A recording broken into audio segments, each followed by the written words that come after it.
After weeks of internal Liberal Party turmoil, former Prime Minister Malcolm Turnbull added to the instability by urging PM Scott Morrison to refer Peter Dutton to the High Court.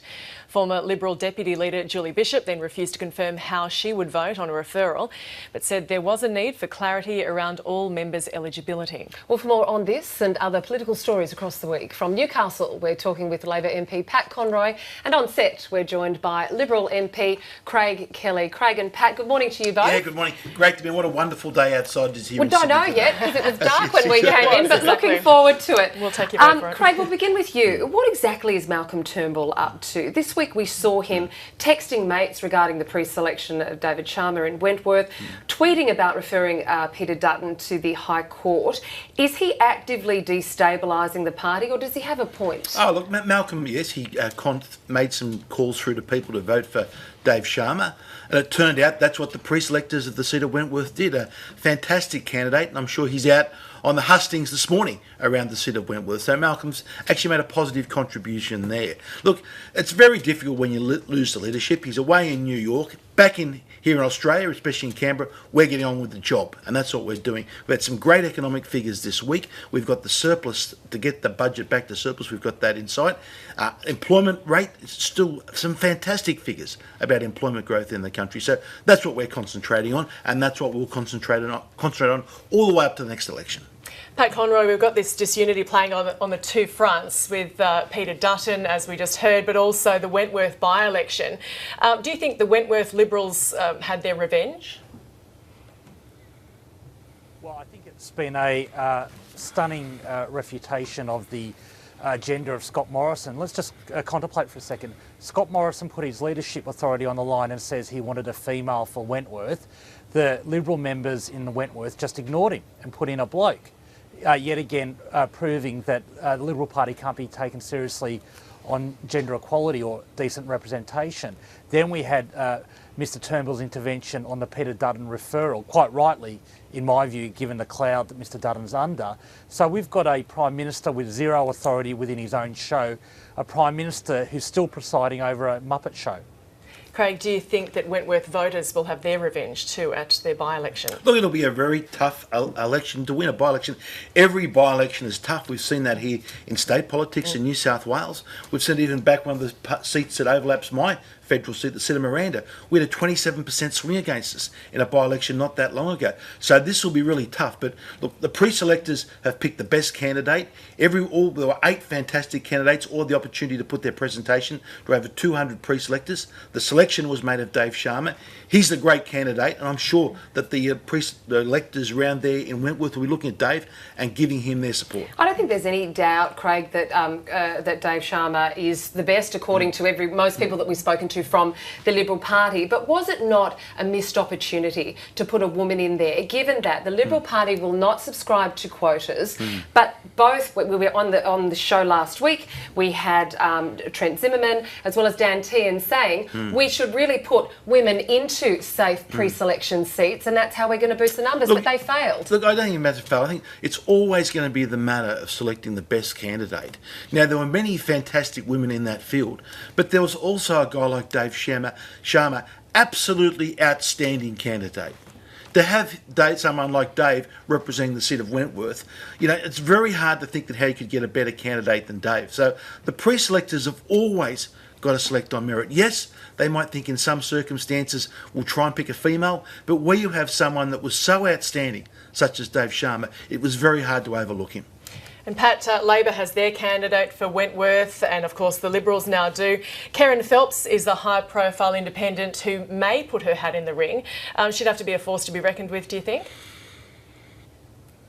Oh, absolutely. And the seat of Wentworth has been traditionally very safe for the Liberal Party, but it's also a very progressive seat on issues like climate change and energy policy. So this government's abandonment of any commitment to reaching its inadequate climate change targets will hurt them there. Having a Prime Minister who brought in a lump of coal into question time will hurt them there. And I just want to go back to Craig's earlier point about quotas. Quotas are absolutely necessary to change the culture of political parties, to give an opportunity for great women to come through into all political parties. It's worked in the Labor Party where we've got almost 50% female representation, half of our leadership is female, and that means that we've got much more balanced policies. We're much more representative of the broader community, whereas the Liberal Party is down at 20%, and we've got complaint after complaint by female Liberal MPs of bullying and intimidation. Their culture is rancid, and until they put in place quotas that actually do something, they're going to have the same tired old sick 1950s Hang on, Pat. It was one of your own MPs, Emma Hussar, that's been accused of bullying. So don't sort of think this is all one side on the Liberal Party. Your party has your own members being accused of bullying as well. So, it's not just the Liberal Party that's... Well, Craig, we don't have almost every female MP in our party on record saying they were bullied and stood over as part of a leadership challenge. You've Pat, that's got just MP not true. after MP coming out. You've got a senior cabinet minister in Kelly O'Dwyer saying you need to change your process around bullying, intimidation, and you've got female representation at 20%, which is abysmal in the modern era. So Craig, I wouldn't be trying to throw stones if I was you, Craig. I'd be trying to fix the problem. Why is the representation of females in the Liberal Party so low then? Look, federal politics is a very difficult field. It's is traditionally, it too difficult for women? No, not at all. Traditionally, this has been a male, for better or for worse, it's been a male-dominated field. There's a number of women representation is increasing. Yes, we'd like to see it increase faster. But when you do it through quotas, you're actually saying, we are not going to select the best candidate. And I don't think that's what the Australian people want. I think what they want to see is the best candidate in each seat putting their hand forward and being pre-selected. That's what we saw in Wentworth, and I'm sure in many other seats, the best candidate will be a female. So what are the practical measures that you can do to address that, the quota issue, as well as what Pat just touched on, which was the culture? We've heard so many Liberal women come out since the leadership spill and air their concern about the culture of the Labor Party. You said this week that women needed to roll with the punches in this game. Do you still stand by those comments? That was, if you look at the Cambridge Dictionary, it defines that phrase, roll with the punches, of actually meaning to overcome a series of... But colloquially, it means just get on with it and put up with it almost. Well, it's not just in relation to the conduct of all MPs. Look, we all cop a lot from the other side. Anyone that looks at the Twitter feed, the abuse that we receive, the attacks that we receive from other people, anyone goes through our emails, the abuse that we get on emails. Unfortunately, we wish that wasn't the case. We wish that wouldn't happen. How do you fix the cultural problem? Well, I'm talking about this is a cultural problem, not just in any particular party. This is a cultural problem in society. Being a member of Parliament, you put yourself up, and when you put your ideas up, you subject yourself to all sorts of attacks from people that have opposing views. Now, unfortunately, that is just part and parcel of the game. I wish it wasn't, but the reality of life it is. Pat, do you agree with Craig here in that it is just part and parcel of the game?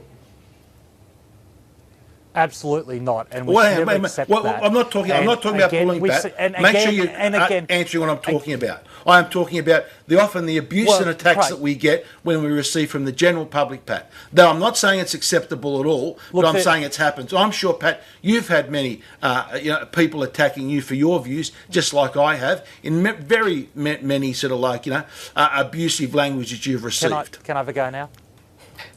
Look, Craig, I do agree that the discourse at times is uncivil, but what we're seeing is the Liberal Party trying to smear everyone with the same problem. They've got a massive problem with their culture. They've got a massive problem with female representation, as in not enough. And I want to go back to this issue of merit. Can anyone argue that Tanya Plibersek or Penny Wong or Terry Butler or Catherine King didn't get there on merit? Quotas work to create space in organisations that are male-dominated, that are intensely patriarchal, and we need that if we're going to bring forward the best talent in the entire population, not just amongst blokes. They work. I'm really proud of our team in Labor Party who have all got there on merit. And I won't accept the argument either that it's because women have to look after kids. Tanya Plibersek's raised 3 kids while she's been in politics, for example. Catherine King's had a son while she's been a senior cabinet minister. These things are red herrings to stop the advancement of half our population, and it must end. Just very quickly, we have to wrap, but a yes or no answer. Back to Peter Dutton. Should his parliamentary eligibility be referred to the High Court? Of course not. The Solicitor General said there's no case to answer. Of course it shouldn't be referred.